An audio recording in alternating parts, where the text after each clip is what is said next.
who frames their husband and like kills, like cuts themselves and all that, and you're thinking, yes, oh my god, the cutting, yeah, the blood. Hello everyone, welcome to another episode of the Plot Pals podcast. welcome to a mysterious episode full of murder and death. Oh my goodness, full of thriller, mystery, Suspense. Oh my wow, god, Halloween. what's going on? Yeah, it's called Gone Girl. Oh, Have you heard of that? I know you've heard of it. Have you read that shit? It's Oh so my god, good. yeah, you should read it. You should listen to the audiobook. The thing is, so Right. audiobooks or books in general, they take a few hours to get into. They're Yeah. introducing the characters, introducing the world, and you're like, all right, I'll pay attention until it gets interesting. Yeah. Not this one. Oh my god. So I just pressed play for myself to be like, yeah, I started it, Yeah. And immediately, as soon as it starts, you just cannot press pause. And like you, Exactly. 2 hours pass. They have different actors playing the different characters in the audiobook too. Yeah, that helps. So exciting. Exactly. And they have these changing perspectives and everything. And guess what? I had already seen the movie, so I knew what was gonna happen. And still, But still, I you was were listening like, like, what next? Tell me. It was the best. Wow. Honestly, one of the best books I've ever read. I don't know what that says about me, but oh my, it was just so shocking. it was, yeah, well, it was so easy to read though. Like the language is just so basic. That's right. But at the same time, it's just so catchy and it just grabs you, you can't stop listening to it at all. Exactly. And reading, I got the book as well from the library. That's right. And it's just, even though like the font is just so small, I would just still read it. I would listen to the audiobook and look at the book. And whenever I couldn't listen to the audiobook, I would read it. Whenever I couldn't read it, I would listen to the audiobook. Wow, So it was exactly. so crazy. And then like 2 days, not even 2 days, like that day, Wednesday, we decided we're gonna go with Gone Girl. The next day, I was so like craving to know what's gonna happen Exactly. that I started watching the movie. I betrayed myself. Like I couldn't. Spoiled yourself. I know, but I But- couldn't contain myself. I had to know what happens. And were you shocked? How did you feel? Well, I also spoiled myself a little bit before that. Like looking at some comments, No people said way. that something about revenge and girl boss and things like that. So I was Oh, like, okay. okay, she's gonna come back again. She's done something like. But no, I was like, this husband is an asshole. He's Right. like this. Wow, like this person is just so bad. I can't wait to see his downfall. So That's right. The thing is also though, they describe him as so attractive. yeah. So you almost like you can't stop thinking about him where you're like, oh, he was this asshole guy who Amy fell in love with. And now how did he betray her, So it's just so amazing. And amazing Amy. The thing is, the characters, literally I see them. Like I know the movie exists. Right. But even in the writing, you could feel these people, how they think, how they talk to each other. And so, I don't know, like if you say Amy Elliott Dunn, I know exactly who that is I know, exactly. and where they are. So, Wow, so amazing. that's the thing. Like even that's the same with me. Even before I watched the movie, I could literally see Amy so vividly with her blonde hair and like this jolly character and all that, and so beautiful and thin and so like tall and stuff. And then Nick as well, like this smug guy. That's that right. is, That's right. So yeah, but then you watch the movie and you're like, holy shit, that's kind of one hell of a casting, I know, right? That's so good. And the fact that screenplay was also written by the Was it? writer. Yes. Oh, I did not know. That's why it's so close to the book. Wow. It's like one of the Amazing. adaptations that is so close to the book that when I finished the movie, I don't know if you watched the movie again. I Did you? watched the first bit, not the whole thing. Okay. So when I watched the movie and then listened to the book and read the book again, I was like, okay, that happened in the movie. I Right. saw that already. That's so good how close it is. And the reactions and all that even. That's amazing. I wonder if Gillian wrote other screenplays or if this was the first No two. idea. The thing is, I was so amazed, as you say, with this 20-hour book being put into a 2-hour movie, and it Right. doesn't feel like they just sped through everything, you know? And they chose like the perfect things to omit from the book Right. if it was too much information that we don't need, or they chose to change the plot a little bit just to make it make sense for the movie. And so I was like, wow, look at this, how many good choices they made. And then I kept comparing it to Breakfast at Tiffany's the week before, and I was like, they fucking changed the ending, they changed everything that was good about the book. I was pissed. And then the comparison made me just appreciate this movie even more. You're right, exactly. It's just one of the best adaptations I've ever seen before. Right. Like, if you think about it, if you were going to adapt this book, Yeah. like, that's how you would have done it. Like, that's the perfect adaptation, you know? The ideal way, yeah. The ideal way would have been that, because if you think about it, it's kind of different to take the words and put it like into screen and show it like that. So just the music, the montage, the everything, editing, all that, like Right, the right. acting, the scenes that they chose to show, like it was so Right. wise that they picked all these key scenes and stuff. Like, And of course, the book, you hear Nick's thoughts, so that makes it so easy for the audience to Right. identify. In the movie, you only see Nick's face, right? That's true. But still, they managed to make him seem like pissed, stupid, annoyed, like all the different emotions he goes through, they show. And also how he hates his wife sometimes, like somehow they managed to show all of that with only the Just choices of the shots. Wow. And the I just saw the actor was Ben Affleck, and I was like, yeah, that's a I'm good- in. Yeah, I'm in. Exactly. Oh my Wow. God. But that was such a good actor choice, though. Like, he Yes. has that unlikable kind of, like, face. You know what I'm saying? He's just too perfect. So you're looking at him and you're like, Well, I don't know. Is he? what? Yeah. I don't know. Maybe because His smile is exactly like... oh, his smile Is that was such a exactly- good part of the movie. Wow. It's such a good one, yeah. Even in the book, they describe that so well, where they say, you know, I was standing there feeling so bad about everything, you know, I hate my wife, and then it came my fucking stupid smile. And then so you just see that in your head, and then in the movie they show it so good, where he smiles for a second and it's just the most beautiful, like, handsome smile, and he like, you know, regrets it immediately. But that photo always exists. Not only handsome smile, but it's just a smile that is, you can tell he's like nervous. He's an awkward guy that is not used to this kind of press and stuff. So he doesn't know, he doesn't like his wife. The wife has That's gone right. missing, and all these things happen, and he's just there. You know, it's exactly how this character would have smiled. That's it's just so many right. emotions. And they actually chose the Ben Affleck because of that smile, because he did, like, in lots of, like, his press conferences or whatever, he would smile like that. So that's why they chose him. Wow. That's amazing. Crazy. And the way they made Amy, the choice they made to make her, like, super well spoken and silent in the movie. Right. You know, that's such a change, because in my head, in the book, she was very, like, bossy and let's do this. And now I'm thinking we should eat crepes, whatever. But then in the movie, they had her be like, oh, I didn't know you were this kind of a, like, just an interesting choice that they made. But I feel like it wasn't bad, you know? I was just appreciative of everything they gave me. Wow. And oh, holy shit. Okay, the first shot and the last shot, that's like the most iconic part of the movie. Remember where she's in bed? Like, yes. And There's she so looks much- so innocent and, like, hurt at the beginning. And then Wow. you look at the last shot and it's exactly the same. What? But she looks so different in that. exactly. And It's the fact so subtle. Holy fuck. and the fact that they chose to shoot that kind of scene, well, like, it just shows, it just tells so much. I know. You know, and it's like the perfect combination of everything coming together. So Right. it's the acting of her and the hand, like how the hand does it is a little different. Yes. The makeup is different a bit. The hair is a bit different, you know, the lighting and all that.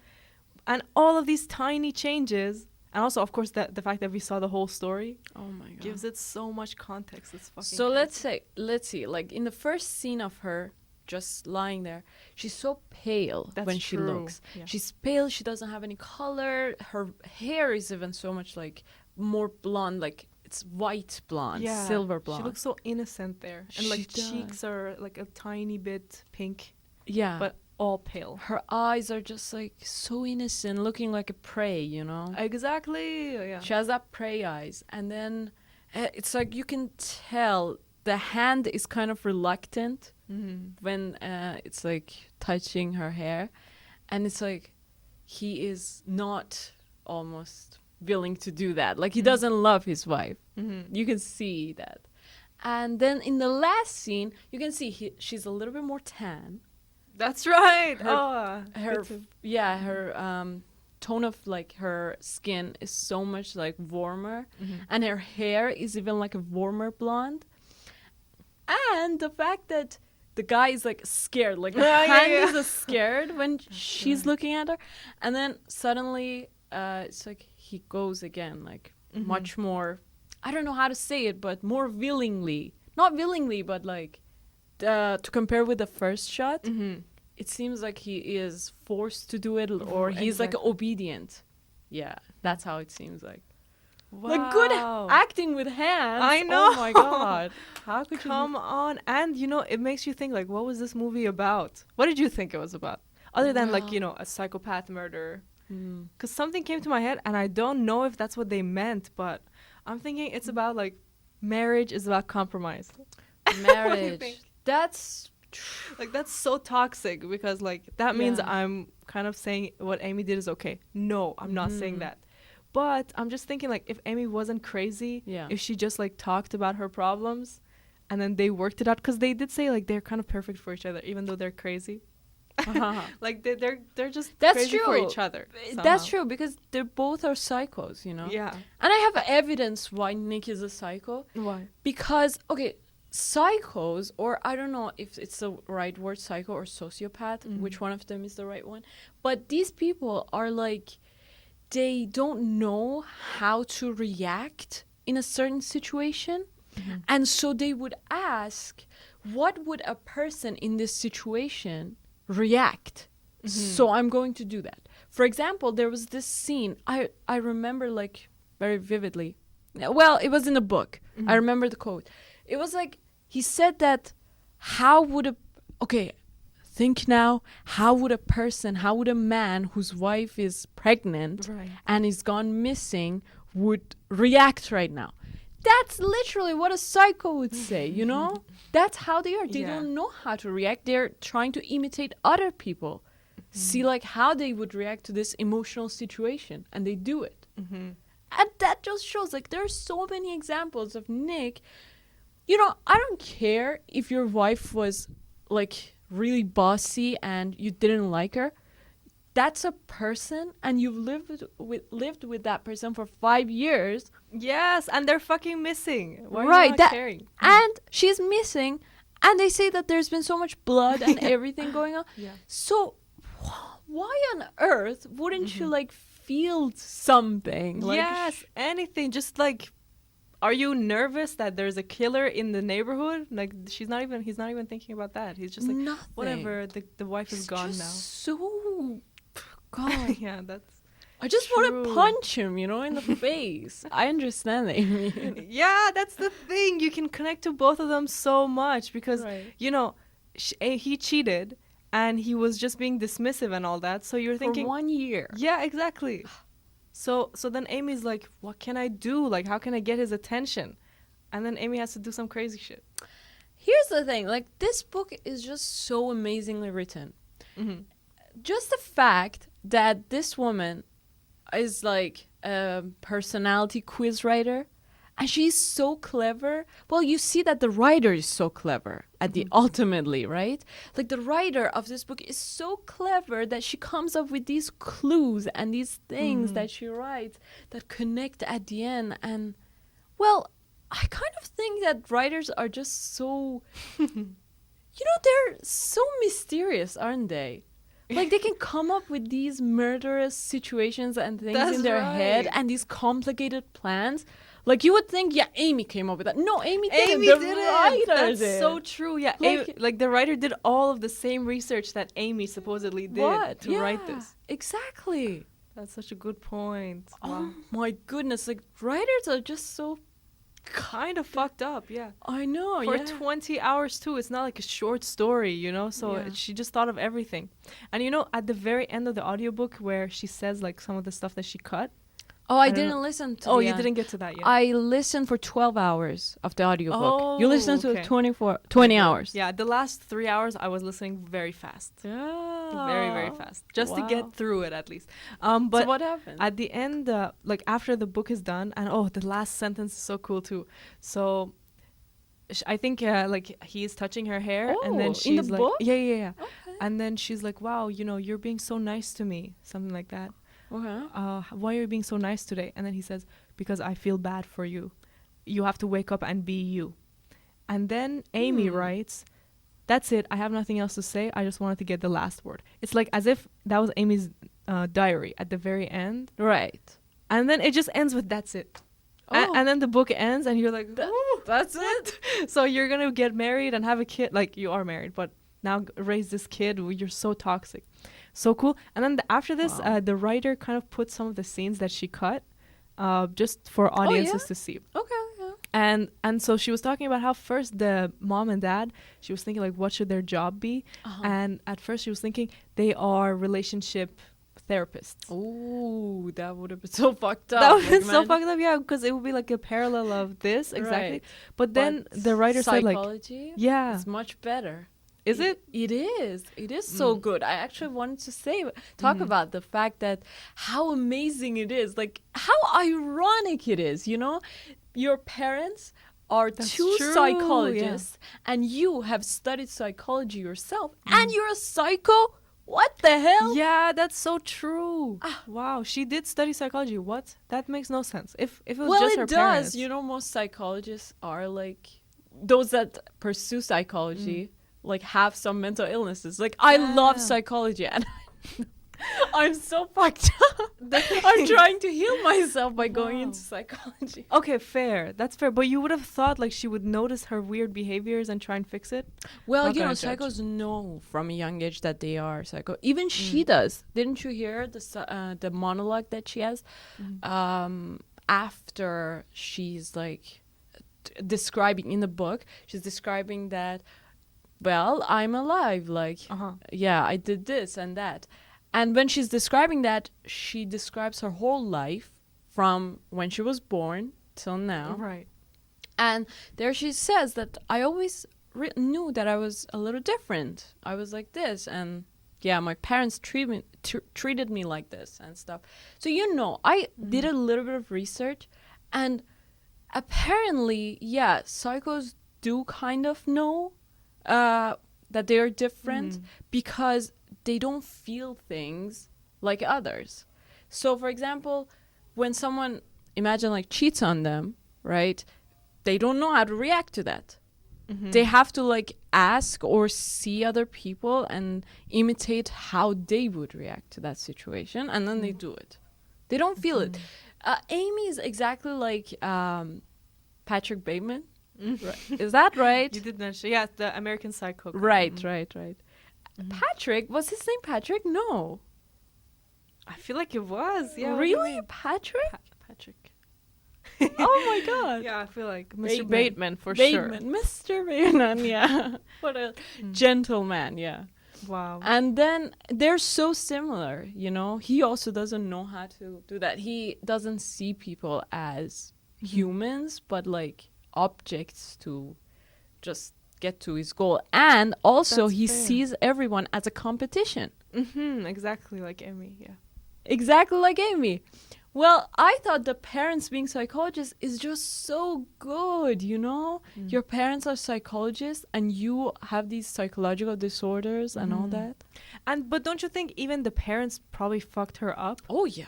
Like just with them, maybe they were psychologists and they went too far because, you know, maybe they were like saying everything to try and manipulate her as a kid. Right. And so she became like, of course, I think you're also born with some kind of psychopathy. It's just in your head already, you know, at some part of it. Right. We are not doctors, so just ignore like all of this. Yeah. But I feel like just laugh at our expense. Yeah. Like I feel like it's in you first, but then also it gets developed more. Okay. So she has these parents who always say another character that they've built around her is better. Right. Yeah. And so she's living this double life of like always disappointing. It doesn't matter what she does, it will be worse than this other character. Exactly. You know? This amazing Amy is so symbolic, you know? Yeah, I love this idea as well because their parents, like she explains this fully what happened. Her parents wanted to have kids for many years and they couldn't get any. And then like they had miscarriages, like They had 7 miscarriages. 7 miscarriages. And then this girl is born, and so they're, you know, they're just obsessed. They want her to stay alive. They want her to do as well as she can. And so all this pressure is on her. And she's growing up in New York. So she's growing up in a rich family, and they're putting her probably in Ivy League school and everything. And it's just the expectation is go to Harvard, go do this, go do that. And so from a young age, she's just, I have to be perfect at everything. And so then I can't let my parents down. I can't do anything. No one can live under that much pressure. No. You know? So then as soon as she does something wrong, she tries to hide it. She starts becoming a liar to, like, of course, make her parents feel more proud. So she'll be like, yeah, I have like 20 friends. Or then she will like always try and be the cool girl at school to get everyone to like her. And so you're just thinking, oh my God, your parents fucked you. Like, even though they thought they were doing the best possible version of what a parent could be. But that's just so toxic, what our parents did. Like the amazing Amy and the constant comparison with this perfect girl. Yeah, that fucks you up. Even me right now, like, I've been raised to be like perfect. Well, my parents didn't have that expectation, but when you're the firstborn, I feel like that's inherently in you. Don't you think? Well, you're a firstborn, and then you always just want to, well, for years you're the only child and you want to, like, don't let your parents down, and then your siblings are born and still you feel this obligation to do your best and not let your parents down. And part of it is you want to do your best. Part of it is just unfair comparisons, because when I was a kid, the thing that really hurt me the most was if they compared me to another kid. If they were like, you know, that kid got into the smart school, or this kid, like, she's only been playing piano for a year and look how good she's playing. And, you know, they don't mean anything by it. I think they're just trying to inspire you to do better. Right. But that, like, literally makes me want to tear people apart. Like, my murderous abilities come out, because you're thinking, you know, I could easily compare you to their parents too, you know? Like, look at where they live. And and it's like, it's not the same at all. You know, our circumstances are so different, and maybe I have different goals. So never compare. And they did stop that. And I'm sure, you know, this is toxic as well. I'm sure a lot of other parents compared their kids to me, and they were like, look at that girl. Like, she studies so much. Look at how good her grades are. And I just remember always, like, even my brother, you know, my brother would be compared to me. They would say, she's doing better. Like, I'm sure, like, he felt awful. I know. You know? That's what I feel too. My brother, I feel like I'm just so sorry for him, you know? And I'm like, why my parents did this? Like, you were so dumb to do this to your child. Why would you compare him to me? Never compare in any situation. And then these Amy's parents did, like, the ultimate comparison. I know, yeah. So bad. Just plays with your mind, you know? It just fucks with your mind, and then always. Wow.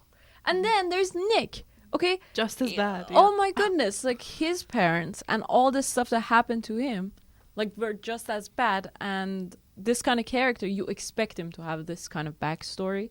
That's right. You expect him to have, like, a bad father that abandons and does this and is misogynist and hates women and stuff. Yeah, no wonder he can't react. Like, he just kind of hates when women get angry at him or want to control him. He's like, you know, whatever his dad said to him for 18 years is coming out. Makes perfect sense. Well, you know, it makes me think how perfect the writer chose everything. So imagine a guy that lives, like, in the country, and he comes to the city, and there are so many pretty girls, and he has this cool job, and he's just beautiful, he's handsome, so he's gonna get a lot of city girls. Like, that thing is so real because when I was in Tehran, right, a lot of people would come from like our relatives or lots of friends and stuff that I would see that they came from the country and they came to the capital. And there they struggled a lot, and you could see like when they married someone from the city, someone that was born there, someone that their parents were born there, there's so much conflict in their marriages. I saw that. Like true. I went to a lot of these like houses and these like households, and I could see immediately the guy is so free. He is from the wild, you know.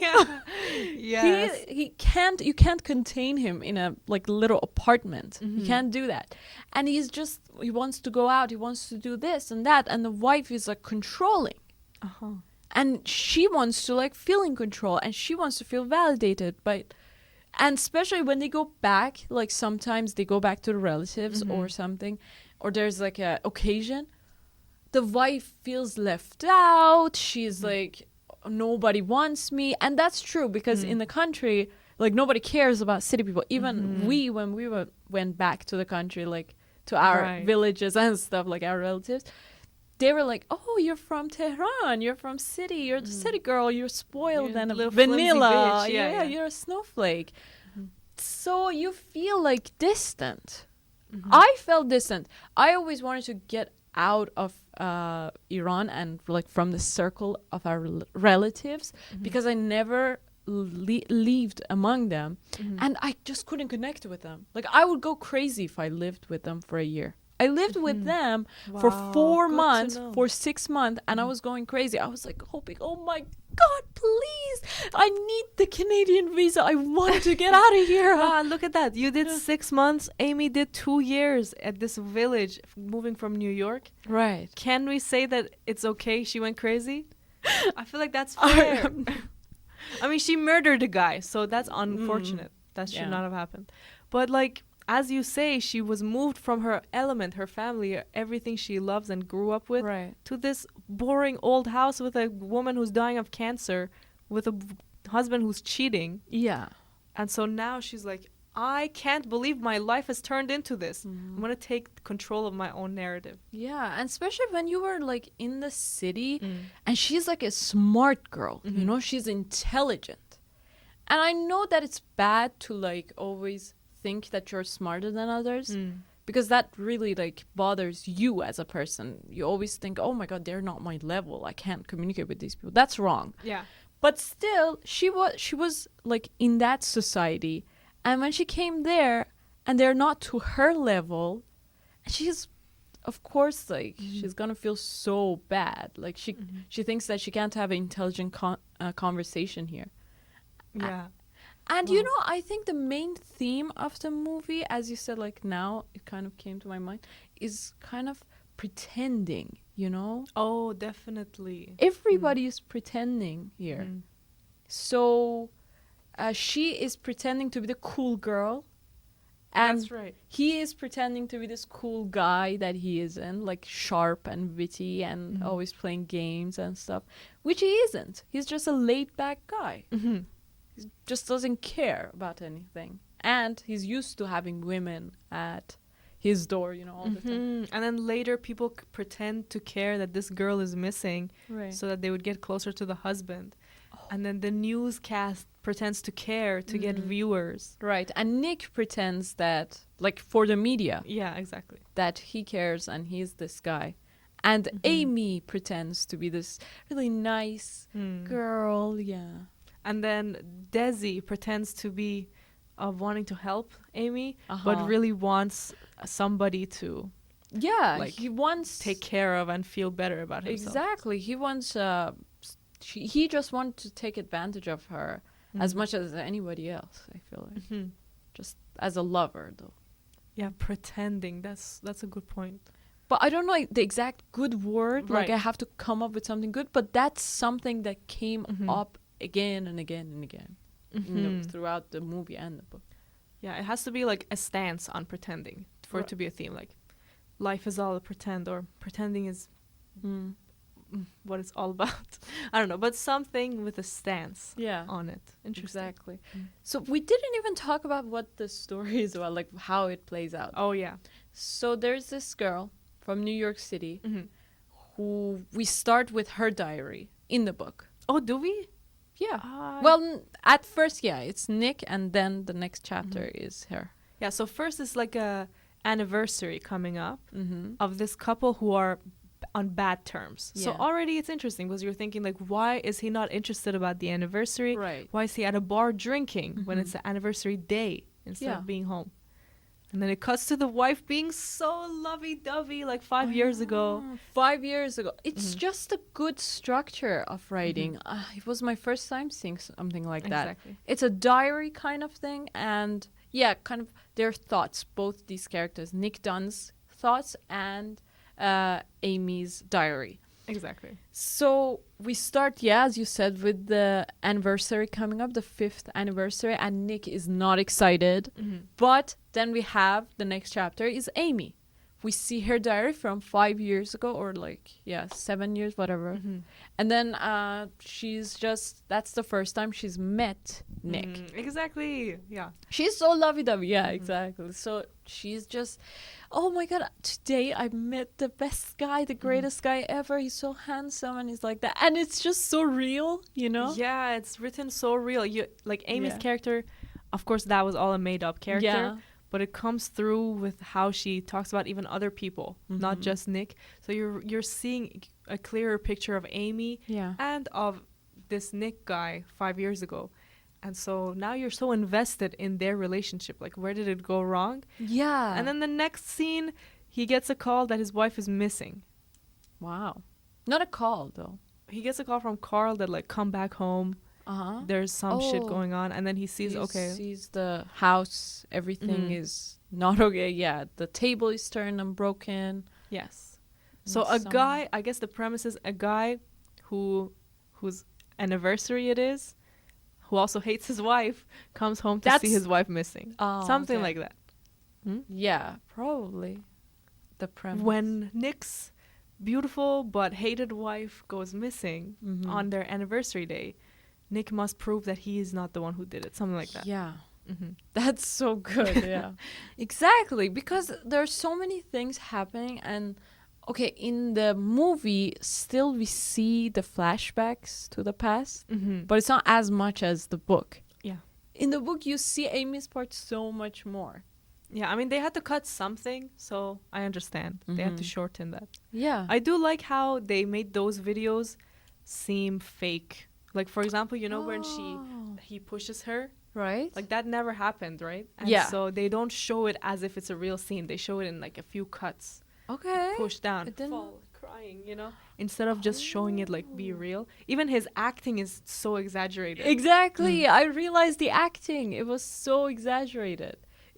You could feel this is not real acting. This did not happen. Yeah.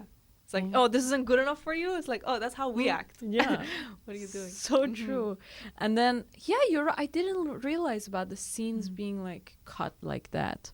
So it's not real. Exactly. Yeah, and it's like so subtle, as you say, like, so you don't realize it immediately, but if you go back, Right, all just- these hints are there, just like the book. With Wow. the hints. I love the, okay. Then we have, after Amy's stuff, then we have again Nick. He sees his wife missing and all that, and he's unfazed. And you're like, okay, Yeah, what's what? going on? At first, you read the Amy's part, and you're like, oh my God, I'm so invested in this love story. Exactly. It's beautiful. It's so good. And then you see the Nick's part, and you're like, oh my God, this guy's so unlikable. Yes. Like, why isn't he worried? What's going on? And, you know, until the halfway point, we are not fully in Nick's head either. Right. Like, he says, I lied again, but we don't find out what the lie was. He just says, I lied. And so we're like, you're hiding something. Yeah, just you tell did. me. Yeah, there are so many. Okay, the way it was written is just a way to like kind of, I don't know, confuse us and make us think that Nick is the one that did it. Yeah. So, for example, there are a lot of lines, especially at the end of each chapter. Oh, yeah, exactly. There's like, oh my God, my wife's head. My wife, I could see Amy being in blood. That's right. Her, like, yeah, with my child in her belly like that and stuff like this. And you're like, oh my God, you did it. You killed Amy. Exactly. And now you know how it happened. Like, you have the memories and flashbacks. But no, it was just like he was just picturing that. That's right. Picturing what could have happened. Wow, it kept getting worse. Like, just when you thought it couldn't get worse. Yeah, it would and be there's for the both. Mistress coming. Yeah, oh, I know. That was a big shock. That was like, you're done. I know. Nick Dunn, you're finished. This Nick is it Dunn, for you. you're done. Exactly. Yeah. Are you fucked? Like, you're a student too. That's illegal, So he just keeps doing that. And then, the big twists for me, I don't know if this was in the movie as well, because I watched the movie a few years ago. So Amy is hiding out in this cabins. Right. Is that in the movie? Yeah, I think so. It was like a motel kind of. Yeah, exactly. Okay. And then some people steal all of her cash. Right. They steal $10,000. And so now she has no money. And you're thinking, Amy, this is it. Like, how are you going to even pay for You have a no banana? identity. Yeah. You have nothing. Exactly. No money. And then you're like, oh, there's still 10 hours left of this book. What? And then she calls Desi, and they go there together. Whoa. I did not expect that at all. That's great. Yeah. Wow. She's just amazing.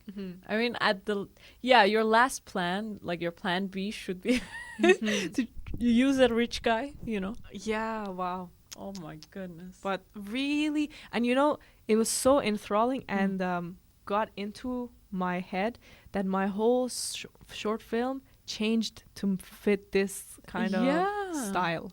That's true. And mine. Oh, too. really? Well, Wow. the diary thing. That's true. Yeah. Oh my goodness. So we read this week, and then the projects that we were working on from days before, actually, it just morphed to match this kind of, not to copy it, okay, but just to steal. but to steal, but to like But to get the format, like use the thriller suspense aspect where you don't know who to trust, like you don't know what's going on.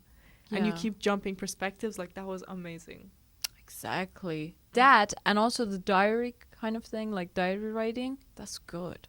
That's so interesting. Yes. And, I just know the writer, 20 hours, like, that's crazy. Right.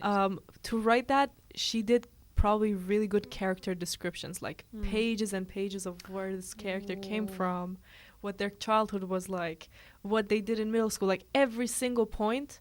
That's why the characters felt so real. We have to do that even more for our stories. Yeah. I mean, the fact that everything just wrapped up at the end and everything was used again, it's just so cool how they do that. Like, it felt natural, That's how a story should be. Sometimes it feels unnatural because it's like your characters are not real. They could not be real people. Exactly. So, for example, a backstory that doesn't match this kind of personality. Exactly. Yeah. That happened a lot in Breakfast at Tiffany's. Oh my God! I keep shitting on it, but yeah. Well, that's good. Not here though, because but after seeing this, your standard is high. Oh, and mine too. Like, I'm just like, what was that? Exactly. Like, if we go back, we'll just be like, this is literally just a trash, guy's like version of what a girl is doing. And honey, give me my makeup. A girl can't read a letter, and you're like, I'm Amy. I'm gonna kill you. Okay, this is what I was gonna say.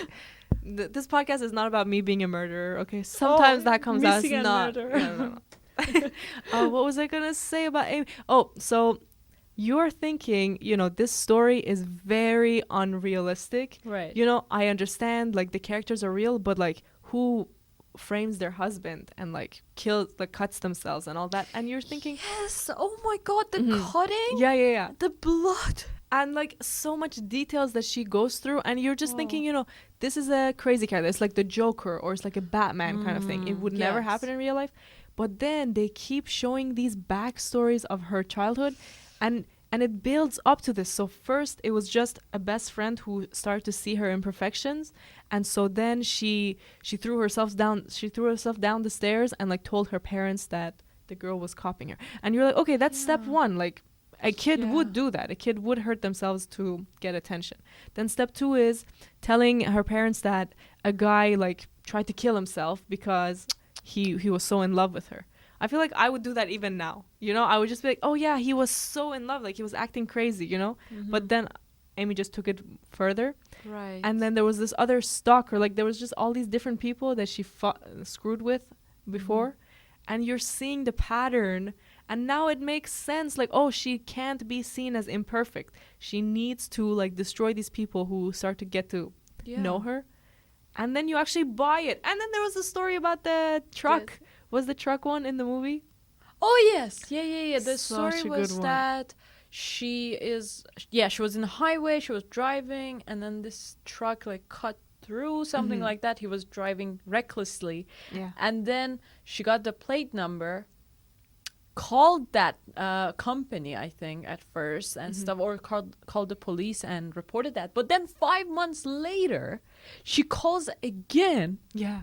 And to the company, and is not restless until she fires that guy, the driver. Wow. And she starts lying, like she's saying, I was pregnant, he cut me off, almost killed me. And Just to Nick fire is- this guy who cut her off. At one time in a highway, like, what? Yeah, you see that and you understand, oh, this is a girl who will try to frame her husband. He if will he do cheat. that. Yeah. Well, there's this thing. She has this personality disorder. So she has these different personalities, and she says that as well. The amazing Amy, the cool girl Amy, the Granola something. yeah, Amy. the revengeful Amy, the good wife, nice average Exactly. wife Amy. Yeah. All these versions, and you realize that she's just not real. Exactly like, again, I'm referring to that American Psycho line that the guy says, you may be able to feel my flesh and shake my hands. We may be able to, talk to each other and all that, but I simply am not there. Oh, yeah, that's right. Like, that's the thing. They are not real, okay? They do not have one stable personality, one stable character. They just don't exist. Basically, there's just some illusions that they have that people perceive, or personas that they have created for people to see, and then they just portray that. That's just so interesting. I want to read more about these people. Exactly. It's very interesting. And like, you see these things and you're like, okay, now I'm scared. Oh, yeah. Am I going to interact with these kind of people? Of course. Yes. Like, world is full of people like that. And you know, she's gorgeous. She's dropped her gorgeous. Her parents are rich, like Yeah, you wouldn't psychology writers. You know, Right. so you're thinking, this is the perfect girl. She's so awesome too. She's like smart, and if you met her, like you would fall in love immediately. Right. And then you would screw your life over. Wow. Oh my goodness. Like, now, I'm not even kidding you. I'm so scared of marriage. Even before, we have talked about how scared we are. So But now it's like, and talk about a movie that you should not watch with your partner. Do not watch it with your partner. It's awkward. Imagine, like, as a girl watching that, you'd be like, oh my gosh, she's so crazy. She's so stupid. I would never do that. Yeah. I'm trying to think, how would a person react when their husband cheats? Okay, so when they cheat, that's on them. You know, they fucked up. Yeah, you think? Like, maybe you're not a jealous type, but I would go crazy. Like, I would, you know. Well, I am. Would you just break up, or would I you would attack? break up. You I know? would break up, like, immediately. I would confront them and do that. But then you think, like, she's obsessed with the idea of marriage. She's obsessed with the idea of the perfect husband. She's always saying that in the diary, even though I know the diary is fiction. But that's what she wanted, you know? This whole, like, perfect marriage thing. Yeah, and she's She has 40. she has this artificial idea of marriage. You know, she's like, okay, we're cool couples that we do not talk about these things. Like, we do not Force each other to go to parties together, Right. that sort of thing. that's the kind of thing. And then I'm this kind of way. But Nick, this is like, we should do this. You should talk to me. You should do that. I don't know. It's so artificial at times. Like, she has this perfect idea of marriage, And it's almost like robotic, the way that she Mm-hmm. interacts with her husband. I guess, but like she's expecting him to like put all of it out there and impress her because she's paying for everything. Isn't Yeah, that tough? That's Like, true. they live in her house, they buy groceries with her food, Right. they hang out in New York well- only because of her. Exactly. And then when they go back, she invests all her money Yes, to get in the him a job. bar. The bar of the cheating husband. Okay, that's a tough situation. Like, imagine you confront the guy and you want to get a divorce, but how would you get the money back? Exactly. Like, the guy is broke. He's not going to be able to Yeah. pay the money. And there's another thing. Wow. Nick was saying he wants a divorce from Amy, but he just can't bring himself to do it because then he will lose the bar. So he needs Amy to divorce him instead. Right. So if Amy had divorced him, then Nick would have just been happy. Like he would have been like, okay, I lost this crazy lady and I get to keep my bar. So it makes you think like maybe Amy did the right thing by not divorcing and like by Yeah. fighting to get him. If she didn't kill someone, I feel like it would have been not Yeah. okay. But if she only like hurt herself and the house and everything, then you would have been like, okay, you're a psycho bitch, but like you made your husband realize Yeah. that you two are meant to be together, like Exactly. you need each other. But then she went and killed someone, so now I don't know. Wow. Yeah, that was too much. Even for me. Yeah, and then wow, so did she kill someone, but they decide to have a kid after? Unrealistic, right? Why did they want to have a And kid? immediately after, like, oh, I think the kid was the guy's. Don't you think? Desi's? Yeah. Well, Ew. in the movie, I don't know in the book. In the movie, maybe. Well, in the movie, he said that I didn't even touch her, and we saw that they didn't even sleep together after. Like Nick. Yeah.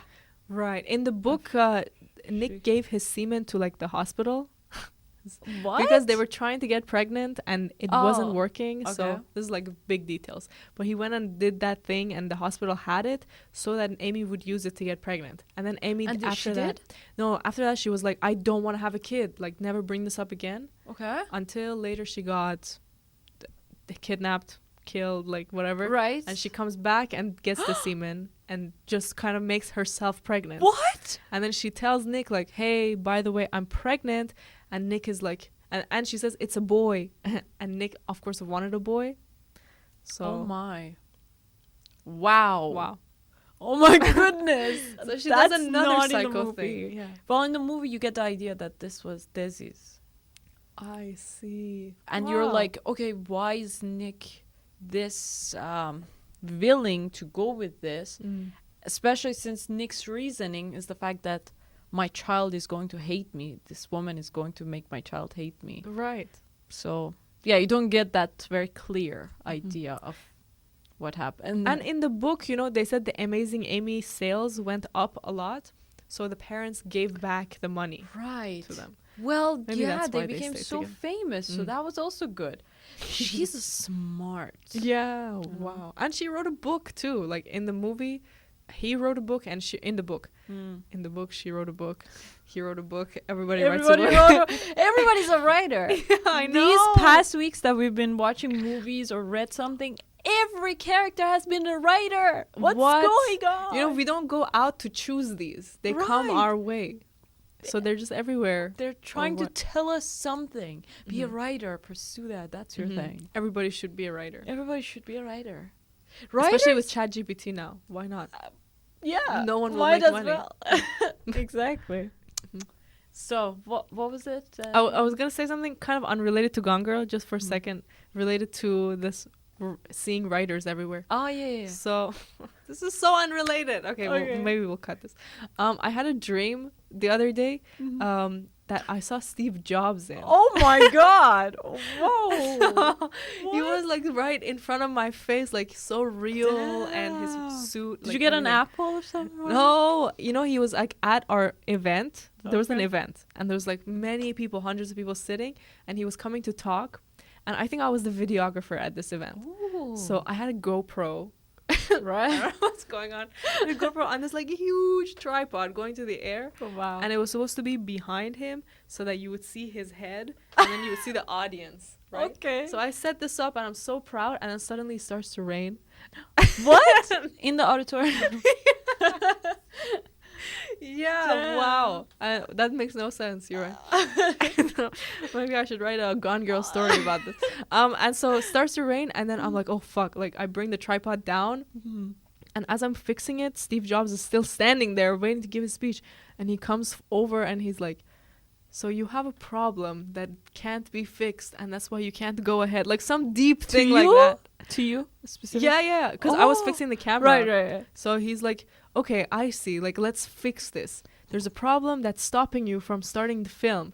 And like in my head, I was like, Steve Jobs, don't worry about it. Like, it's just rain. I'll put something over it. It'll be fine. But at the same time, I was thinking, wow, like that. I feel like this is deeper than what you're saying to me. That's how you should always handle like problems. Like figure out, okay, what is it that's stopping you from doing this thing? Figure out the problem. And so then I woke up. God damn. This again has nothing to do with Gone Girl, but it's cool dreams. It is. Oh my God. Randomly. Steve Jobs telling you that? Yeah, Like wow. that's the ultimate inspiration. I and the know. ultimate thing. Exactly. Whew. So the next day I woke up, I was just searching up, Steve Jobs quotes that are related to problems Okay.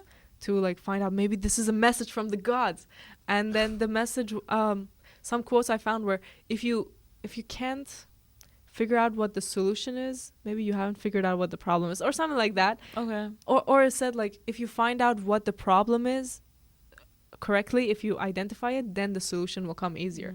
And that's so helpful even in writing. If like you figure out why isn't the story working right now, because like you get bored, and then you realize, okay, what's the problem? Like why do we get bored? Because the character is like this.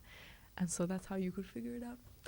Random My goodness, words that of was wisdom good. from Yeah, Steve Jobs. from Steve Jobs, from heavens. Oh my goodness! And you have so many cool dreams recently. I do. The ones that you texted me. Oh, This was like the night before I had this dream where me and you are in a studio directing a film.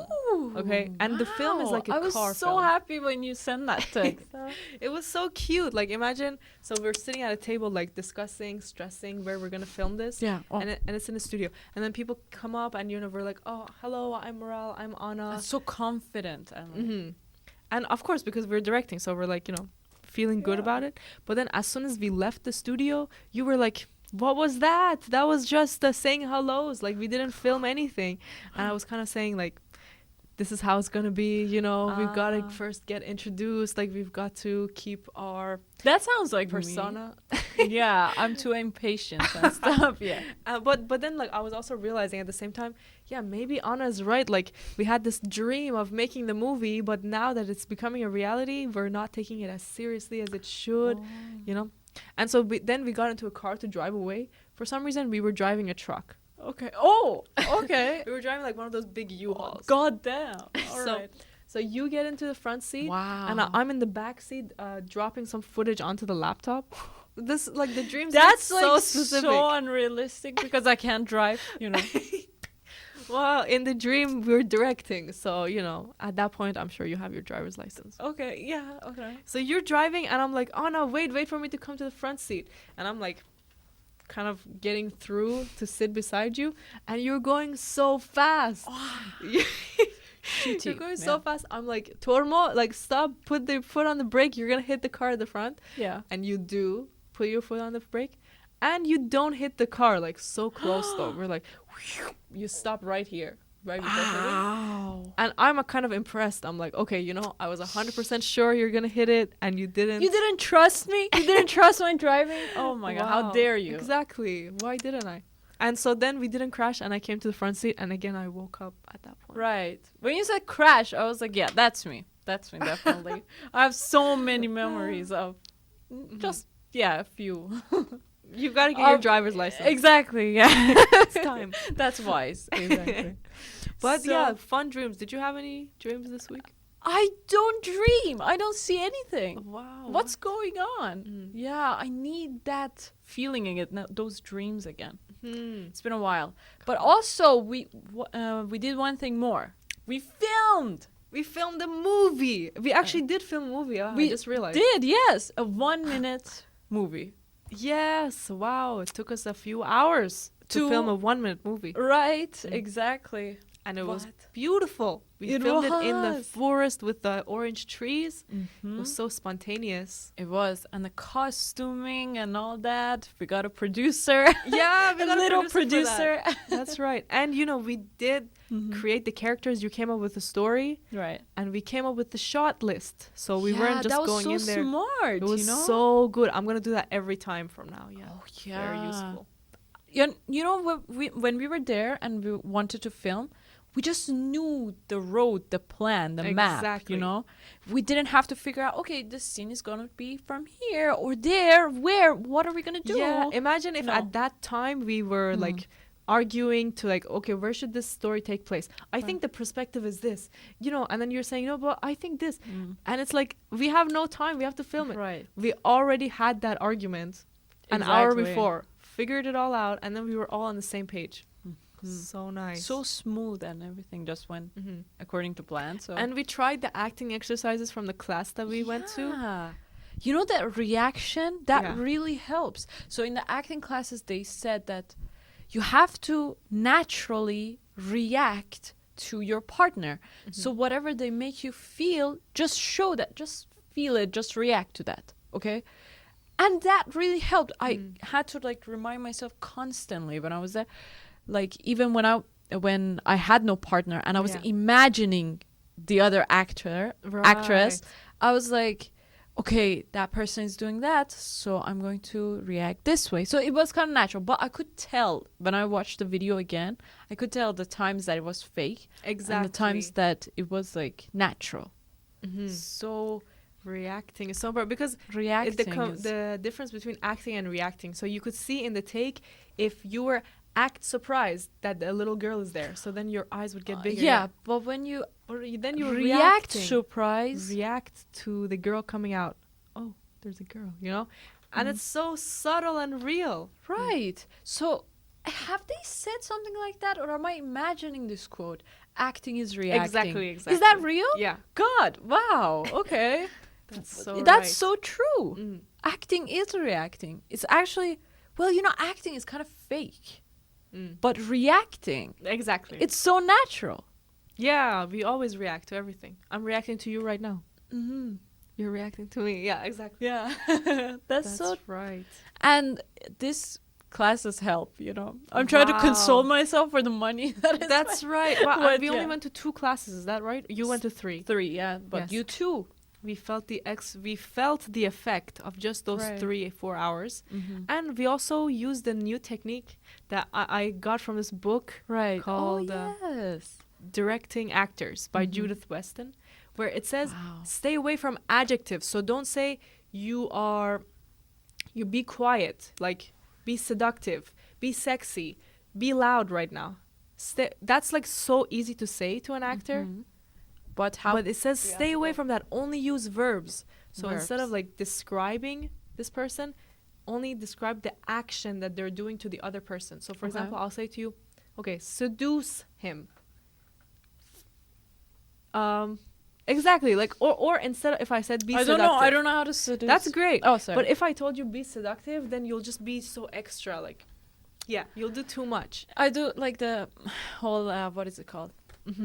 Like the clown version of being seductive. Yeah, exactly. The clown. The teacher that we have is like so sensitive about the clown thing. She will call you out immediately when you're doing the if you're trying to get a reaction and like over exaggerating. That's true. Yeah, she always says that.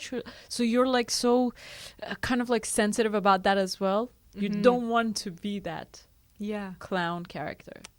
And you know, these verbs help so much to change the meaning of lines. So for example, let's say the line is, we have to eat breakfast at home today. Okay, that's the line. If I say to you, persuade me saying that line, how would you say it? We have to have breakfast at home today. Persuade. We have to have breakfast at home today. Perfect. Like now I'm persuaded. Or now if I say, lecture me. Lecture me that we have to have breakfast at home today. We have to have breakfast at home today. Do you see how different that is? It Just based is. on these two words. Like I'm I not actually even felt sure if your I'm difference. really. Yeah. Your the intention with it is totally different the way it comes to me. It's kind of like with the lecture, it's like breakfast is so good. You have to have breakfast. And I always say that. So maybe like to my brother and stuff. So yeah, you know how to do that. Yes, and you had just 1 second right now to prepare for that. And still your performances were so different. Oh, wow. So that makes me think, like, if you have this really list does beforehand, make a difference. then the actor knows exactly what they're trying to do. And in real life, it's like that too. Like if I say to you, hey, we did the podcast for 100 days, you know, what is my intention with that? My intention is to tell you like how excited I am that this is happening and how proud of us I am. Like be proud maybe. Or be proud is bad. It's an adjective, is it? Yeah. Yeah, so that's bad still, but we have to find the verbs. So study verbs, like just memorize so many and use them. Like wow. Maral was so good during this directing the movie that we did. You were saying these verbs like you read the book just I think a week ago. Yeah. But already you were like, do this and this verb and this verb. Oh, and so I'm trying to cool. remember all this stuff. Like Right. you said, like for example, in one scene you would say like 4 verbs that I had to like immediately do that, and it was so good, so helpful. I'm just so curious as how that works, you know. I this know. well. Thank God to that book. Like it's just a page of verbs. Yeah. And so you start reading and you see, oh, this one kind of makes sense. This one makes sense. Like, Right. for example, I'm trying to. It's hard Well, to remember them. Yeah, all, but when we were doing that, so it it's was like like investigate. yeah, or- curiosity can be that. Investigate, it has to be a verb. Investigate. Shield, hide from. Yeah. Interrogate. Like all Interrogate. these different ones. That makes such a difference. Wow. It does. And you know what they say? They say if you talk to an actor, don't immediately say interrogate. First ask like, what do you think is your intention? And let them do their thing because it might be way better. Exactly. But I think we didn't have time that much that day. Well, next time. But I've heard a lot of like, for example, actors and directors have a lot of conflict. Yeah. Based on like, the actor has this idea of the character. Exactly. And that's too extreme. Well, imagine like an actor has this idea of this character, and that is totally different from what you think the character is. That's like major conflict. For example, so bad. yeah. For Couldn't be example, worse. like take now what comes to my mind is, for example, Mr. Darcy character. Okay, imagine like Colin Firth played that character as someone that is proud, really, but the other actor, Matthew McFadden, played the character as someone shy and reserved. Right. So imagine like you as a director want the actor to be very proud, but the actor is like, no, he has to be shy and reserved. Yeah. That's like You too never much. want to have that kind of fight on set, you know, that you have to meet so many times with the actor before and go through every line. Right. And I feel like ask them like, okay, what do you think the intention is with this line or with this whole page? Yeah. So that you know exactly what they're saying and you know that what you want is interpreted right. Exactly. So that you're not on set, and this happens a lot. Ooh. The actor says, I don't think my character would say that line. Wow. And that's like way too Shut late. up. Yeah. Well, the If it actors, was me, like the actors all will be like, oh my gosh, she's a bitch. I won't work with her anymore. yeah, it's so hard. Oh my God. That's what my biggest lesson I need to learn going into this new project. Right. Just have to have those conversations before and figure out what's going on. Exactly. Yeah. Interesting. And you know, David Fincher, the director of Gone Girl, is just one of the best directors ever. Like, if you just count Gone Girl, and I don't know if you've heard of Social Network. No. Came out like 10 years ago. Yeah, I've heard of it. Yeah. If you just count these two, already he'll be known as like one of the greatest directors of this generation. But he's made so many other movies, so many suspense thrillers too. Like Seven, this other one about a murderer, like figuring out who the murderer is. And another one's coming out this year called The Killer. It's coming out in a month. Wow. We should go watch that one. Yeah, we have to watch and talk about it. Oh yeah, on theaters. So yeah. That's right. Oh, actually, I think it's a Netflix movie. So we'll watch Really? it on Okay. Netflix. Again. It's okay. It's not bad. Yeah. Whoever funded him, you know, Yeah. That's fine. And he made Fight Club. Of course, you've heard of Fight Club. Yeah. What? Yeah. Really? So all these psychological movies That's and right. psychological thrillers and mysteries. Wow. Mhm. And he usually doesn't write his scripts. I actually watched Fight Club in a psychology class in high school. Oh, wow. Yeah, so it's just one of the best movies that they like encourage you to watch. Exactly. Oh my God. We need to study how this guy creates his shot list. Like, how does he choose to tell the story visually? Right. How does he talk to the actors? Oh my God. And I heard, he does 100 takes. What? Or like something crazy. That's for like so each shot. bad. Is it? His movies are It perfect though. is. The actors would be exhausted. Oh my god. Yeah. Well, there's one thing though. Usually like the first takes are the best with most energy and stuff. That's what my No? dad says. I don't know That's if it's true. That's what your dad. But my dad just wants to But save it is time. kind of true though. Like after 100 takes, like we film something like a YouTube video, and then after like 7 takes, we're like, oh my yeah, I know. God, Exactly. no. That's too much. That's something for But sure. 100, The and you thing have with- to like.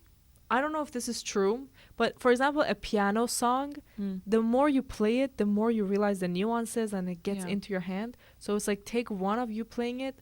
It doesn't necessarily mean that it will be more emotional than take 100. Right. It could still be like you might be tired, of course, for one of the takes, but you do get better consistently. That's So I'm true. thinking maybe acting is the same, especially if you have your intentions. Like, yeah, you do get tired, but if you do the performance like 20 times Yeah. and then you get some break and you come back, Uh-huh. you can give it a new practiced version that is perfect. That's true. Right? That's Maybe. true. Well, if the 100 takes is in one day, Yeah. isn't that too much? Oh, definitely. But if it's like a few days or there are good breaks, yeah. breaks between them, then okay. And I'm hoping that the 100 takes is only for the technical shots. Like, for example, it's a shot of some guy walking and the camera is like like that. Like, it's not about the acting more than I it's about see. the shot. Hopefully. Hopefully, yeah, exactly. But it's true. This director is just so good. I love the theme that was just so consistent throughout the movie. You saw the filters, first of all, like the coloring. That's right, yeah. It's just so consistent. And the suspense, the music, and the camera work and all that, going back and forth between the perspectives. Yeah, and it's, Everything. it's so It's just- suspenseful from the beginning. It's just a little odd. Usually Yeah. when you look at a movie, like, you're trying to figure out what's going on, so that directors let you watch like one scene. Maybe the first scene is a house, and Yeah. then like somebody comes out of the house and puts like a garbage bag out and then He goes did, back in or I something. think. Yeah, exactly. Like this exact thing happened in here. But if you look at it, it's just told in like 10 shots. It's 10 shots are not necessary at all. But it cuts to his face. He turns, it cuts to like the street. He Right. turns the garbage bag, and then it shows the house. That's and you too just much. think like, wow, what? It's because it wants to put you on edge. It wants to make you feel a little uncomfortable. So you think directing a suspense and mystery and thriller movie is different? Oh, definitely. I think we need to like really sit down and study like what. Wow. And I'm not saying this is perfect, but there's some things some choices he made that Yeah. I would not have made. If I was there, I would have been like, why? Why is this in 10 shots? It makes no sense to me. Exactly. But there was a reason. Wow. That's so true. Oh, now I kind of am reminded of something, a quote or something that I heard that always resonated with me. So it says that men, when they want to fight and they have a conflict, they will like literally physically fight, okay? They would like show their anger through their fist. But women, they show their anger and frustration and rage through defaming others. Oh. That's why they're so powerful, actually.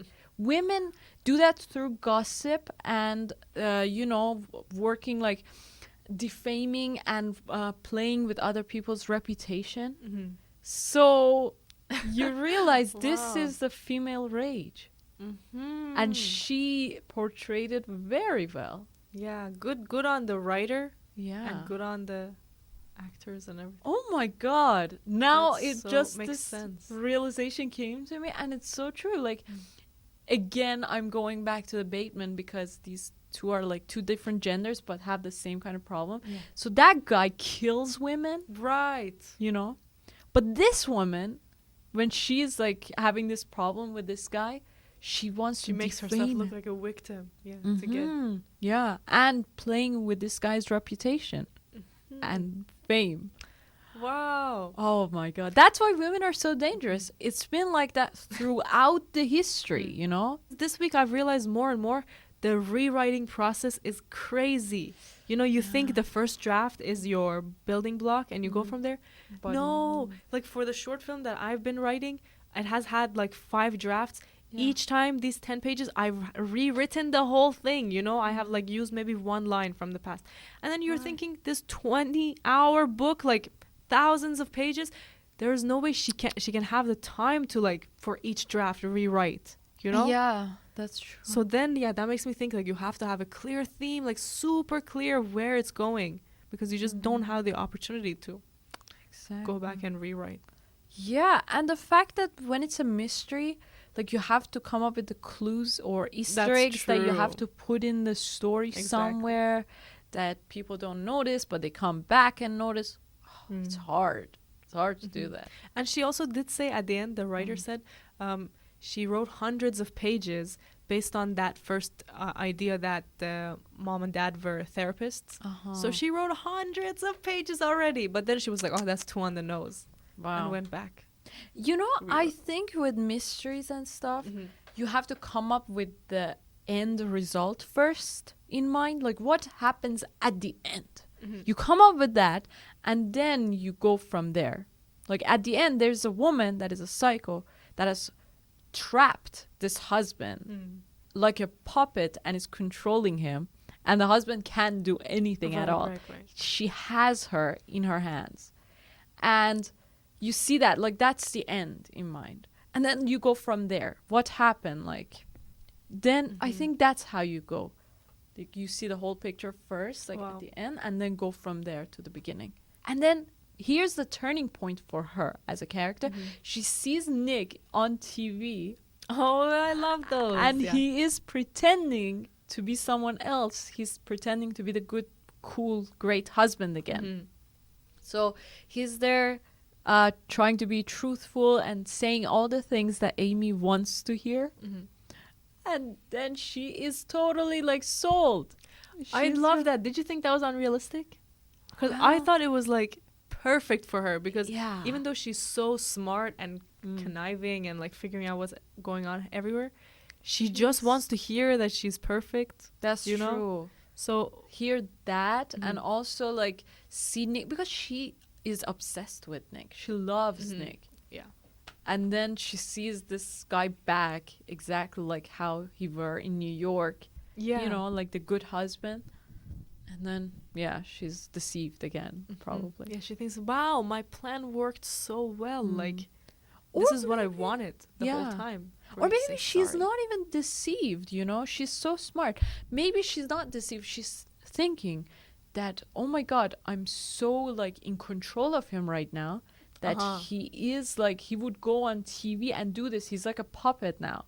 Yeah. And he would say these things, so he's ready for me to come back and control him. Exactly. Like. This is kind of what the direction the book took. Really? I was saying, you know, I know he's lying, but he won't be for too long, you know. Okay. Well, there are so many things left out, of course, in the movie because you can't hear their thoughts as much. But that's such a good thing to know. Wow. So that's the route they took. So cool. So you, like, accept, I'll be happy even if I'm controlling my husband. Right. Even if this is a fake love. Just as long as it's picture perfect, how I like it. That's fucked up. Wow. You know what I love is the showing this crazy side of the media where like this guy is sitting there for an interview about a dead wife. Like you're thinking, oh, this will be the candid interview. Right. At least in the book, they were saying, so these are the rules. You can rephrase your answer if you want. You just can't change the topic, like what you said basically. But you can re-say it if you said something bad. Right. That's so unreal. What? Why would you give someone the opportunity to rephrase their sentence? Oh. It's like editing it. And then it also said the questioner could ask the question multiple times Okay. to get the kind of like the perfect answer that they're looking for that would edit well, Right. and also to get the reaction shots of the questioner. And you're like, bro, like this is all set up. Like you're thinking this is an interview that will teach us what's going on, but really it's just pretense. Yeah. It's a show. It was like a PR kind of thing, you know. They wanted to show him as this kind of person, and then trying to prepare him because he's Yeah, so so tough cool. to work with, you know, in these kind of stuff. He's so awkward. He's this awkward character. And even though he's a liar, he lies a lot. I don't know why he can't just show that, you know, he has this quality, okay, that face, that kind of thing that people usually like hate immediately. You know, some people that are so handsome that you're like, he is just too into Exactly. himself, or like he's like this, you immediately don't like them. Yeah, that happens with women as well. Where it's just if they're too pretty, you're like, there's something wrong here. Fuck them. Yeah. And not only that, but some people have this kind of face that you immediately dislike. That's true. That was the problem with him, and it was Yeah. such a funny thing that kept repeating itself, you know, throughout the movie. It was like, throughout the book and the movie, they were always making fun of Nick for being this guy that Yeah, like is it has a just so punchable face. Yeah, the punchable face, exactly. It's so good, yeah. Interesting. These things, these details that they put in. So yeah, there's that, and also in the movie there was this preparation for you know, the media and the interview. It was Yeah, so wow. good. It makes you Let's say- think, you know, how, first of all, how fake all of these interviews are. Yeah. And second, that how much you can manipulate people with the way that you talk. Words are so powerful. Wow. With your body language as well, like you need to learn to like not touch your neck or anything. Like if you're talking, then that makes you He feel said- weak. Yeah. to do that? No, no, Not don't do it, that? yeah. Yeah. Whoa. Or like in general. Well, that's media training. I think we have to go through that too. That's you know, we're true. just putting ourselves in front of a camera and, you know, uploading these videos, but Yeah. we have to be like Yeah, that's so true. trained for this stuff. And it takes- Imagine being this manipulative though. Like, would you be happy if your whole existence was this fake, watching every sentence that you say and watching like how it makes other people feel? That would be so bad. but at the same time, like when you focus so much on what you say, it's not as genuine, so people can't connect. People won't connect. That's right. But there are so many people that act and portray another character in front of the camera, and still people think that's authentic. That's right. Well, you know, I heard this thing that authenticity is like a huge, like, great vibration, you know? It's so good that it, you know, connects people so fast, and it makes this sort of like energy, this thing that is like, if your videos have that energy of authenticity, it will resonate with people so fast. Like, But you will build Nick's a video good community. resonated so much though. So at least in the book, when Nick got media trained, Right. then everyone loved him. They're like, wow, you cheated. You know, it's okay. You're apologizing. So it makes me think there's a certain set of words that you need to say. Like, for example, you always need to apologize if you make a mistake. Never blame another person. So even if you're inauthentic when you do that, if you as long as you say the words, right? Yeah. And as long as you're making that energy of authenticity, just making that vibration, you know, it's possible. I think. I think like you need to know, okay, I need to twitch my Shift eyes that- now. yeah. Yeah. There's that, but also like internally, if you shift your energy, like you can do that. That's right. You shift your energy of, like, for example, from this person that you are to a person that is attractive, and immediately you will see people coming to you. That's right. You shift your energy internally, and that happens even if you are not authentic, even if you're lying. But if your energy is authentic, like, I think that works. Good to know. So this is a podcast on how to be psychopath. Yes, 2.0. Psychopath 101. Yeah. Interesting. So feel authentic. Like feel these emotions that you want to portray. Just say them to yourself and believe them. Yeah, think, feel, and then you'll act it out unconsciously. Oh. Wow. Well, that was so good to see this side of media as well. In the movie, you get introduced to behind the scenes of media and how fake it is. You know, all these people are just using these stories and all this stuff for views and for all that. That's right. And then people are also using the media for their own advantage, portraying this fake image. Everybody's living in the fake world. God damn it! Like, it was so disgusting. It was. When the mom is like, the mom is giving a talk in front of the picture of the dead girl, and she's like, "Help us find Amy. Our phone number is this. Our website is www.amazingamy.com. Yeah, find Amazing Amy or something." And I'm like, you're trying to make money off of this. That's crazy. Buy the t-shirts, buy our merch. Oh my God. And so that made me just feel disgusted. Like, everyone's trying to use this story to I was so shocked in the beginning of the movie that immediately, like, the girl went missing, the parents were notified, and then immediately there were merch, t-shirts, these huge posters and all That's right. of Amy's picture and this color theme. They came up like with a brand, you know? It was like a yellow theme, basically. And all these events with these posters, with these t-shirts, with these I know. things. Like they have cookies and cream and coffee, and like the woman has cue cards she's reading from. Just say you're missing your daughter. What are you thinking? Know, right? Oh my God. Good thing ChatGPT wasn't back then. Like, they had to even probably get the stuff from there. What? That's so true. unauthentic. And, okay, here's the thing. Another difference. In the movie, I was like, doesn't she feel bad for her parents? Like, now they have to deal with a dead daughter. They don't have any daughter anymore. That's right. How could she do that? But in the book, you realize, oh no, like, they deserve that, and she wants them to experience this. She's punishing you them. know, that's fair that like we did talk about this already. They fucked her up, Right, but but like they're still the parents. And in the book, she was so like understanding, just like how a psychopath would be. She would be like, you know, my parents, they look like they just got a haircut. I hope they die. You know, they don't deserve to be happy. And I'm just thinking, yeah, it's a bit too much, you know? Like, you know, I don't trust you anymore.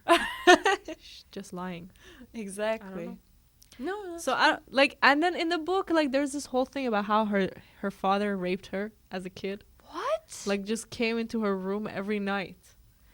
This is a lie. I don't believe it at this point, because she lies about everything. When did she say that? Like, right at the end, she just threw it out. Like, not even. She was saying to Desi.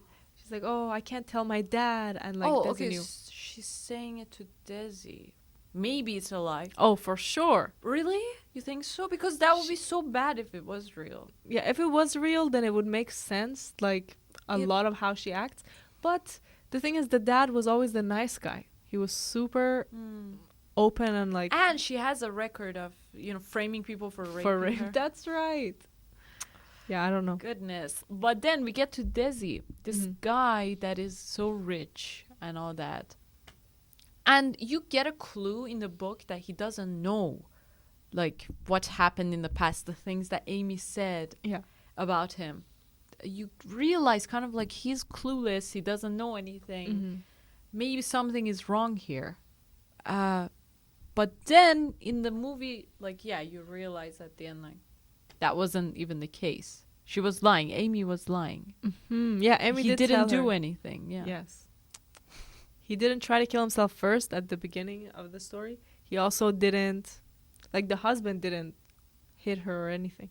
No. The whole time, this girl is lying. Yeah. Just a big old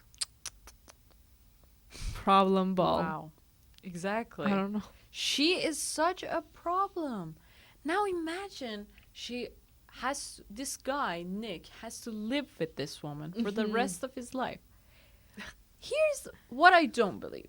After she comes back, okay, there should be a point that Nick could say something. Don't you think Nick could say something? That's the thing. Like, Nick was writing a book in the story. Right. So Nick was going to publish it and then kind of run away. And that's when she told him about the kid. Mm-hmm. I kind of don't buy that Nick would stay unless he's in love. I think the only thing they were trying to sell to us was that Nick was in love again? like, not in love, but he knew that he could only be his best self with Amy. Ah, I see. The rest of his life would be boring without like this kind of girl who knows how to push his buttons. Well, I didn't read the book till the end, but I heard somewhere that this book, at the end, like, Nick is impressed with her. Right. Even though he's disgusted, but he's impressed with her. And for her to go to this extent, you know, to do this and teach this lesson, that he's like, okay, like, he loves her again. Not loves her, but likes her enough to stay.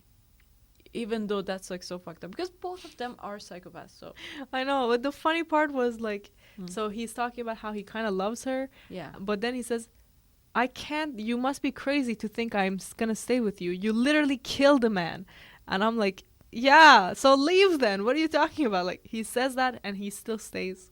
Well, he stays because of the media as well. She's going to turn the media against him again. Could she? Yeah, well, that's what she said. And that's why he stays at first. Well, you know, she says that the husband that leaves the raped and abused pregnant wife, something like that. Wow. Just a crazy dude. Yeah. Crazy lady, I mean. Yeah. And that would like ruin his life and his career and everything about him. Yeah. I cannot believe she did all of this and then she just walked right back in after killing someone. Yeah, police would have been suspected. I mean, the Bonnie, was it? Bonnie? Bonnie, yeah. Bonnie. Rhonda Bonnie. Rhonda. These detectives were kind of suspicious in the movie. I don't know. Yeah, they were also in the book. Okay, so why didn't they pursue? I know. In the movie, they say it's because of the media again. Like, they can't do anything anymore. But still, I feel like maybe they're just trying to say that Amy is like super smart, that she could trick the police even with all the details that she had. But I just don't buy it, because at that point she's already killed someone. She's lived like as in a cabin. She's lived in a house. Like, she's just done so many things since the thing happened that I feel like her brain would start to get foggy. And then she's had to also change her plan. Like, suddenly from her being Nick being the guy who killed, now she's trying to say Desi was the one who did all of this. So suddenly all of her clues like don't match. And That's now you're true. telling me like she went and thought about everything perfectly in this state of mind that she's just killed someone, and then like memorized it all and memorized how to react emotionally, and came and did it. That's in front of them. I don't buy it. Yeah. Me neither. Especially in the movie when I was watching, I was like, no, that's not how it is. Like, how would you buy this? How would you like actually be convinced by these narratives that she says? Wow, poor Desi, right? He gave his money, his like support. That's true, but also he was so stupid because he also wants that version of cool girl Amy, cool Amy. He wants that. He wants like cool but hurt Amy to take care of. Right, because he wants to feel masculine and all that probably. Oh goodness. And then she also thinks about it kind of through. She sees the camera, so she goes and acts. Yeah. Did you see that part? Yeah. Oh, it was disgusting. The way she did this. Wow. Yeah, that image stayed in my head from years ago. Putting, I don't know, something like her dress in, what is it, in wine or something to look like blood. And then going in front of the camera, putting your hand on the glass and just acting out like you've been hurt or something. What a crazy lady. Yeah. And you know, in the movie, she just used blood IVs to fill the ground, but in the book, she actually cut herself. How could you do that? Like, and then she also wanted to kill herself. Like, she did want to kill herself. Yeah, wanted to check. What's up with that? Yeah. Well, that's kind of like how would you do that, Amy? You would kill yourself, then who would check the list? I you know. Yeah. Or would you check it and then go kill yourself? Good What idea. are you doing? Like, yeah, you have to be a perfectionist. Yeah. I didn't buy that. Like. Or like, yeah, kind of. This is what I suggest to her: get the list in your hand and then jump off the bridge. Like it has to be high enough, and then Check while it up. you're in the air, try to like check it up, and then That's right. die peacefully. That's good. And then you can take the paper with you to the grave. Right. So She's Very good. crazy. She wants to kill herself. Like in the book, you also see it. Oh, in the movie, it's also there that she wants to kill herself. Yeah, kill self Oh. is one of the. Interesting. So she's like, in the book, she says that I want to watch for like 6 months. I'm going to be here or something like that. I'm going to watch Nick get prisoned in his orange shirts and stuff. And then I'm sure he'll appeal and stuff, and it will take some time till he's executed. And I won't make it, but once I've seen him in the prison, I'll kill myself. Bruh, wow. You are so problematic, lady. But she's so pretty. Well, would that It's hard. compensate? Do you think? She could have fixed herself. Like, I was going to say go to a therapist, but Oh my she god, can't even. she's beyond that. Yeah. Like, that won't help at all. I can't believe they're having a kid. Like, are you so... And the reason I'm so mad is because the characters are so real. You know, I connect to them. I feel that they're human. So now I'm like, don't have a kid. Like, I can't accept that it's just a story. Mm-hmm. I know, it's just the quality of, I don't know how they filmed it. It feels like it's like a documentary. Yeah. You feel like it's a documentary or something. And that's why I think it helps the fact that you think this is a real, these are real characters, real people. Yeah, I got that feeling too when I was watching. And they are just so attractive. Like, you can't look away from attractive people. I think we need to keep this in mind for our stories. Yeah. Just always write about attractive people. Yeah, exactly. Attractive. So true. That's something I've been thinking about recently. How I can't get my eyes off attractive people. Like, there's something that my brain is like inherently attracted to attractive people, obviously, but it just happens. Like, you think you're not biased, but you are. So biased. That's right. You would listen more to an attractive person. That's right. When you're looking in the public, when you're walking or something, you're looking for someone attractive. If you see someone attractive, you just, look at somewhere else. That's so bad. That's true. How many good people exist in the world that we don't get to see, or we don't get to like pay attention to first. Pay attention to, meet, talk to, and enjoy their society, their conversation, because we're biased. Yeah. You know. I mean, even they say people who are taller have a higher chance of getting a job. That has nothing to do with being tall, Right? Just because they're tall, and you're like, humans are bad. Yeah. We go on this podcast. We go from like humans are amazing, so cute, To never humans. see another human again. Like, isolate yourself. I don't know. Right. There's just too many these like extents spectrums that we go from this side to that side. There's no middle here. We're just extremes. Wow. And tell me, okay, we have like 3 seconds left. Tell me about this week. Was there anything like intense happening before we jump back into Gone Girl? Because we have like... Well, intense. What was it? Well, we filmed a movie. That was the only thing. But then, yeah, I was obsessed with this movie the whole week, watching it every day for like 2 hours, listening to the audiobook. Me too. Thinking about it constantly. And kind of like was obsessing over it, arguing. Why did you do that? Why did you... So yeah, it was an intense week. You know, same with me. Like, I played it in the car, and my brother was in the car. We were driving together for an hour, and I was like, he's gonna love this. And then it started to get into the Andy cheating part, like the part where they're having sex or like making out. No. And I was like, no, this is a 20-hour audiobook. What? Yeah. Could have been any other time. So then he thought it was like a romance novel. Oh no! Then you have to explain. No, I Yeah, swear, just I don't give it a chance. It's about murder. It's Yeah. not about romance.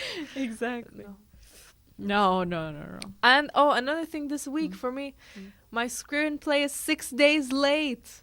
I'm just like Gone Girl, like 6 days gone. Where is it? You know, where is that script? Gotta find it. But you know, it's coming together slowly. You have to come up with a whole like story and stuff about how you couldn't do that. So you have to plan it. This happened. You have to true. like I have to put notes. Like you have clue to one. you have to defame your professor or do something like this. Yeah. That would be fucked up. Oh, I have another story about my professor actually. Oh. So I was filling up my scholarship forms the Okay. other day because I need to pay for my film, and so I need to get as many scholarships as possible. But I left it till so last minute. Again, this is my thing. So the deadline is 12 a.m. Oh my god. And at like 11 p.m. I'm remembering, I need to submit these. So I'm just writing like, I need this. This is why I need it. Like, thank you so much, blah, blah. And then one of them says, please put an email of your professor so they can give us a letter of recommendation. Okay. And so I put down my professor. I'm like, you know, and he's Iranian. So I'm like, the please. Iranian. Oh, you know, you've already helped so much, you know, please. Like, but in my head, I'm thinking, of course, I'm not getting this because it's Thanksgiving. Mm-hmm. It's 11 p.m. The deadline is 12. Wow. And I'm emailing my professor at 11 p.m. on Thanksgiving. So I knew this was not going to happen, but still, like, I was just writing out this email. I don't know, maybe something in my head was saying, just do it. Mm-hmm. And so I send it, and I'm doing the next scholarship. And like 5 minutes later, my professor responds. Yeah, he's like, you know, I sent the email. Hopefully it's on time. And like, good luck. And I was like, God. whoa. Wow. It just made me feel so like supported, and like, oh, these people out there want me to succeed. You know, they will go out of, I can't believe 11 p.m. Like, is he not sleeping? He actually, he saw that email and he wasn't like, oh, fuck this girl. Like, I can't believe she's doing that. He went and wrote the letter. I know. And it just makes me think there's so many people like that in my life, in your life. Like, they want us to succeed. And the only thing that's stopping us is our own incompetency. Right. Just work harder. Like, why is your script late 6 days? What the fuck? Wow. Oh my God. Such a good professor. We I have to now We have to him bring on him the on podcast. Yeah. for sure. All these stories. Now I'm so curious to see him, you know? Oh, You he's always the best. talk about him. So, Maral's professor, come here. Come on. Yeah. What's I'll his ask name? him. Ali Reza. Ali Reza, come on. Come to our podcast. I'll I ask would him love to- very soon. I would love to professionally interview you, you know? Oh, And yeah. watch your career. Hell yeah. That would be so interesting. I'd really want to get to know him. So, Yes, and we should watch his movie and talk about his movie on the podcast. What do you Right. think? His most recent. exactly. All right, that sounds exciting. Perfect, yeah. Let me So, see, what that's else good. was going That's on one with- of your stories of being a drama queen, you know, waiting for the last minute so you Yeah, could get I the know. excitement. That's what happens with me too. Mhm. When there's a deadline, I have to like do it at the last minute. Mhm. Because I feel like it's like unconscious need to kind of like I don't know, spice up my life. Maybe, you know, but also it doesn't feel like, it feels like you're just so busy, or it feels like you need like an emotional break, you Right. know. Right now I need to clean my room. I can't be doing this. And then before you know it, it's like nighttime and you're thinking, how again I missed my deadline, you know? Yeah. So it keeps, but at the same time, so I don't know, like, is it just us being dramatic? Is it life coming too fast? Which one is it? Yeah. One of the two, yeah. But It's philosophy. You have to think about it. Yeah. Mhm. Okay. Okay. So, Last thank line. you. Wait, let me say the last line of the Oh. book and the first line. oh, okay. Don't you love it when they do this kind of book end? They Right. have the beginning at the end. Mm-hmm. So the line was, "What are you thinking? Who are you? What have we done to each other?" Yeah. Something like that. And then at the beginning it comes in and you're thinking, this is so relatable. Like every couple thinks about that. And then it comes, the same exact lines come at the end, and there's such a context given to it. Like, what are you thinking? Why did you do all of this to me? Right. What are you thinking now? What are you going to do next? What have we done to each other? We've turned each other into psychos, you know? So the sentence comes back, but means something totally new this time. Right. Exactly. I love that. At first, Yeah, it's so beautiful, especially in the movie too. You see that, and it just feels different in the first scene and in the last scene. They're totally different things, That's but right. now you got the context. Now you know what's going on. Beautiful, beautiful book. Watch. Beautiful movie. Yes, read the book. Read Gone Girl. Watch the Gone movie. Girl. It's literally, it's so exciting and thrilling. Suspenseful. Right. Check We it out. spoiled it for you now. Yeah. I hope you watched it before. Yeah. And then But you can gush still, with us. If you haven't read the book, read it. If you haven't watched the movie, watch it. Watch it. Have a good Halloween month. Every day, try and do something spooky. Make sure you're getting to your deadlines. You know, those are important. Wish that I get to my deadline. Right. And watch Gone Girl. Watch Gone Girl. Enjoy the month. Have a scary month. Take care. Have a scary month, bitch. Okay. Bye. Bye. See you.